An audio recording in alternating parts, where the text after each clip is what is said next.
Hello guys, তোমরা সবাই কেমন আছো? আশা করি তোমরা সবাই খুব ভালো আছো। আর আমিও আছি বেশ। আর এখন ঘড়ির কাঁটায় বাজে বিকেল 5টা। আর এখন থেকেই আমি ভিডিওটা শুরু করে দিলাম। আর এই তো প্রতিদিনের মতো রেডি সেডি হয়ে গেছি, যেমন যাই সমুদ্রের ধারে। তো এখন যাব বিকাল থাকতেই। আর যাওয়ার আগে ছাতে যেতে হবে, কেননা আজকে ছাতে আমি জামা কাপড় দিয়েছিলাম, রোদ্দুরে মেলে দিয়েছিলাম। কদিন থেকে হোটেলের রুমেই দিচ্ছি, কিন্তু শুকাচ্ছে না, তো একটু অসুবিধাই হচ্ছে। আর কালকে তো বাড়ি ফেরার দিন, তাই ভাবলাম একটু ছাদে দিয়ে দিই, তবে না তো ভিজা ভিজা জিনিসগুলো নিয়ে যেতে অসুবিধা হবে, তাই দিয়ে দিয়েছিলাম। তো তোমাদের দাদাভাই নিয়েও এসেছে, কিন্তু একটা রেখে চলে এসেছে, ও বলে দেখতেই পাইনি। তাই ওকে নিয়েই যাচ্ছি রেডি হয়ে। এই ছাদ থেকে নিয়ে নিব যে জামাটা আছে, না আমার একটা গেঞ্জি থেকে গেছিল। আর ছাদের ভিউটা তোমাদেরকে ভালো করে দেখিয়ে নিব। চারতলাতে চলে আসলাম, কেননা দুপুরে জামা কাপড় দিয়েছিলাম, তোমাদের দাদাভাই নিয়েও গেছে, কিন্তু একটা জিনিস রেখে চলে গেছে, আবার আসতে হলো। তো চলো, ভালোই হলো, তোমাদেরকে ওপরের ভিউটা ভালো করে দেখিয়ে দেবো। আমাদের ঘর থেকে জানো সমুদ্র দেখা যায় না, কিন্তু ওপর থেকে বেশ ভালোই দেখা যায়। ওপরে এসে দারুণ হাওয়া দিচ্ছে, খুব সুন্দর একটা হাওয়া দিচ্ছে। আমাদের ওখানে কিন্তু এই হাওয়াটা পাওয়া যায় না, কেননা এখানে তো সমুদ্র আছে। আর এই দেখো, এই ওপর থেকে সমুদ্রটা কি সুন্দর দেখা যাচ্ছে, ওপরের ভিউটা খুব সুন্দর। আর ছাদে যখন আসলাম তখন কয়েকটা ভাবলাম ছবি তুলে নিই, ভালোই আসলো জানো ছবিগুলো। আর তোমাদের দাদা ভাইকে তো একটা কাজ বললে ঠিক মতো করতেই পারে না, কেন বলো তো? ওই যে ওকে বলেছিলাম কয়েকটা জামা কাপড় আছে নিয়ে যাবে, তো একটা রেখেই চলে গেছে, কিছু করার নেই। এখন আসতে হলো, তো ভালোই হলো, আসতে হলো তো ছবি তোলাও হলো, তোমাদের সঙ্গে ভিডিওতে দেখানোও হলো সব কিছু ওপরটা। না তো হয়তো আসা হতো না, সমুদ্রতেই চলে যেতাম। তো যাই হোক, চলো একটু ওপরে দাঁড়িয়ে টাড়িয়ে এখন নিচে চলে যাব। নিচে বলতে সমুদ্রের ধারে। তো এই দেখো, এই এই চারতলাতে আগে ছিল রেস্টুরেন্ট, তো রেস্টুরেন্টটা বন্ধ হয়ে গেছে। তো জানি না কেন হয়েছে, এর আগের বার যখন এসেছিলাম তখন কিন্তু রেস্টুরেন্টটা খোলাই ছিল। এই জায়গাটাতে দেখতে পাচ্ছ, ঠিক এই জায়গাটাতে ছিল, চেয়ার টেবিল সব সুন্দর ছিল। আর এই যে এই জায়গাটাতে ভাবলেই যেন কেমন লাগছে। কালকে এতক্ষণ আমরা ট্রেনের ওপরে বসে বসে কিছু একটা করছি, আর আজকে আছি পুরীতে। কেমন না, মানুষই হচ্ছে পাখি, আজ এখানে কাল ওখানে, কাল পশু ওখানে, এই রকমই হয় তাই না? তো কালকে আমাদের ট্রেন আছে দুপুর 2:45টার সময়তে, তো ওই ট্রেনেই যাব। আর একদিন তো লাগবেই বাড়ি যেতে, সকাল হয়ে যাবে যেতে যেতে। তো যাই হোক, আজকে একটু এনজয় করে নিই, লাস্ট দিন ভালো করে। আর বাড়ির কথা হলেই মনটা খারাপ হচ্ছে, বাড়ি গিয়ে আবার সেই চার দেওয়ালের মধ্যে বন্দি, বাড়ির কাজকর্ম এই সবই করতে হবে। কিন্তু বাড়ির মতো শান্তি কোথাও নেই বলো, বাড়িতেই সব শান্তি আমার মনে হয়। আর এই তো বিচে চলে আসলাম, আর এই দেখো ক্যামেরাম্যানগুলো শুধু জ্বালিয়ে খেয়ে নিচ্ছে, ছবি তুলেন দাদা, ছবি তুলেন দাদা, তোমাদের দাদাভাইকে বলছে। আর ও বলছে তো তুলবই না, আর বারবারে বলেই যাচ্ছে, বিরক্তও লাগছে জানো, ছবি তুলে নি। এর আগে এসেছিলাম তখন তুলেছিলাম। আর উট আর ঘোড়াতে চাপবো চাপবো করে চাপাই হলো না, ভাবলাম কি উট আর ঘোড়াগুলোর কি কষ্ট তাই না, এই ভাবতে ভাবতেই। তো গাই সবাই বলে গরমকালে শীতের দেশে যাও, কিন্তু আমি বলবো একবার সমুদ্রতেও আসো গরমকালে, খুব খুব ভালো লাগবে। আর গরম কাকে বুঝতেই পারবে না, এত সুন্দর সমুদ্রের হাওয়া না, দেখেই বুঝতে পারছো আমার চুলগুলো কি হয়ে গেছে, সব সামনে চলে এসেছে হাওয়াতে।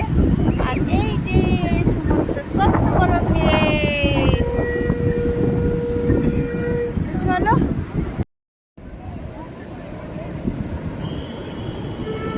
তো বন্ধুরা, আজকে আমাদের পুরীতে লাস্ট দিন, আর আমরা তাড়াতাড়ি করে চলে এসেছি সমুদ্রের ধারে। আর দেখো কত বড় বড় ঢেউ আসছে, আর এই ঢেউ দেখে আর এই সমুদ্রের হাওয়া দেখে না মনে হচ্ছে পুরীতেই একটা বাড়ি বানিয়েছে। জানো তো বন্ধুরা, এমনিতেই আমার চুলগুলো আঁকা বাঁকা, আর এই হাওয়াতে আরও চুলগুলো আঁকা বাঁকা হয়ে গেছে, আমাকে দেখতে কেমন লাগছে না? তো যাই হোক, কিছু করার নেই, এই হাওয়াটা দিচ্ছে, এটাকেই ভালো করে এনজয় করছি। আমাকে যেমন লাগছে লাগছি, এমনিতেই তো কালনি হয়ে গেছি পুরীতে স্নান করে করে। বাড়ি গিয়ে এটার ব্যবস্থা হবে। আর আজকে দিনটাই ব্যাস হয়ে গেল পুরী ঘোরাঘুরি। কালকে সকালটা থাকবো, হ্যাঁ কালকে সকালটা একটু ঘোরাঘুরি হবে, তার জন্য না।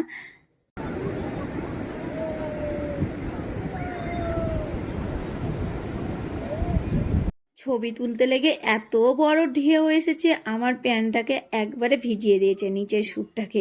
তো কিছু করার নেই, স্যুটটাকে গুটিয়ে নিয়ে এই দেখো বালুতে বসে গেলাম। বিচে এসেছি আর একদিন যদি বালুতে না বসি তাহলে কেমন করে হয় বলো তো। প্রতিদিনই তো চেয়ারে বসলাম, তাই আজকে বালুতে একবারে বসে গেছি লেপ্টে সেপ্টে। তো অনেকক্ষণ বসে তারপরে চলে আসলাম মার্কেটে। আর এই চুড়িটা দেখতে ভালো লাগছিল, তো হাতে পরে দেখলামও, কিন্তু নিলাম না। মানে কালো তো, মানে ঠিকঠাক, মানে কালোটা আমার কেমন একটা লাগে, তাই জন্য নিলাম না। কিন্তু এমনি খারাপ লাগছিল না, ভালোই লাগছিল। এখানে নানান ধরনের চুড়ি আছে, তার জন্য না অনেক রকমের চুড়ি, আর চুড়িগুলো দেখতে কি সুন্দর লাগছে দেখো। আর আমাদের পুচকি মেয়ে, ওই এই সাগর পানে এসে আবার মাতাল মাতাল লাগে, এই রূপ দেখিয়া মন বিষয়া।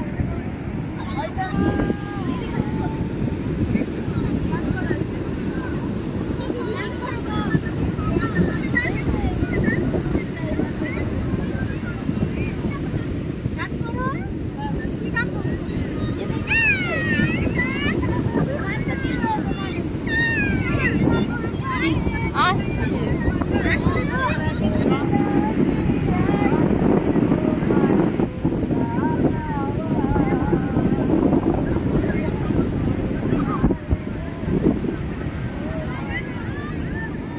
ওর মা কোথায় গেল?